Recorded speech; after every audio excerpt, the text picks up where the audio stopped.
நான் ஆஸ்திரேலியா கிளம்புற பயணத்துல எனக்கு வீசா ரிஜெக்ட் ஆனது ஏத்துக்க முடியாத விஷயம் தான். அதுக்காக அதே நினைச்சு ஃபீல் பண்ணிட்டு இருந்தா ஒண்ணுமே பண்ண முடியாது. சரி, அடுத்து என்ன பண்ணலாம்னு கன்சல்டன்ட் கேட்டு கலந்துரையாடுறதுக்கு கோயம்புத்தூருக்கு கிளம்பிட்டேன். இந்த கஷ்டமான நேரத்துல நான் எதிர்பார்க்காத அளவுக்கு நிறைய பேர் எனக்கு ஆறுதல் சொல்லியிருக்கீங்க. ரொம்ப சந்தோஷம். சில பேர் என்னோட தோல்வியை நினைச்சு சிரிச்சு டிமோட்டிவேட் பண்ணிருக்கீங்க. அதெல்லாம் பாக்குறப்போ கொஞ்சம் வேதனையா தான் இருக்கு. சரி, கமிங் டு த கதை. கன்சல்டன்ட் ஒரு சில ப்ராசஸ் பத்தி எல்லாம் சொன்னாங்க. அறிவுரைக்கு ரொம்ப நன்றின்னு அங்கிருந்து கிளம்பிட்டேன். சாயங்காலம் வேற வாய் வேற பொறுக்கல. ஒரு பிளேட் பானிபூரியும் ஒரு காப்பியும் அடிச்சுட்டு ஊருக்கு ஜூட்டாயிட்டேன். போகும்போது மண்டுக்குள்ள பல சிந்தனை ஓடிட்டு இருந்துச்சு. என்ன பண்றது, வாழ்க்கையில மேடு பள்ளம் இருக்குதானே செய்யும். மறுநாள் எந்திச்சு காலை கடன் எல்லாம் முடிச்சுட்டு கருக்க கோயம்புத்தூருக்கு கிளம்பிட்டேன். எப்ப பாரு பஸ்ல போயிட்டு வந்துட்டு இருக்க டயர்டே ஆகாதப்பான்னு கேட்டீங்கன்னா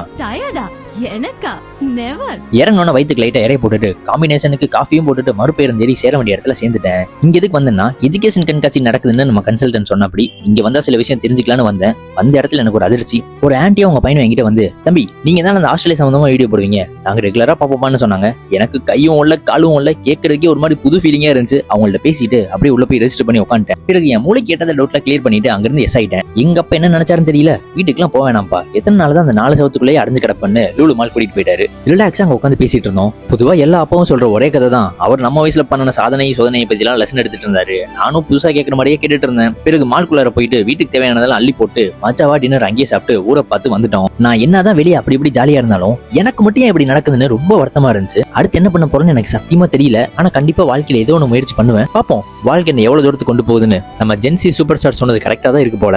வாழ்க்கையில நம்ம போட்ட கால்குலேஷன்ஸ் ஒர்க் அவுட் ஆகலனாலும் வாழ்க்கை நமக்கு போடுற கால்குலேஷன்ஸ் நமக்கு அத மேலயும் ஒரு இடத்த கொடுக்கும்.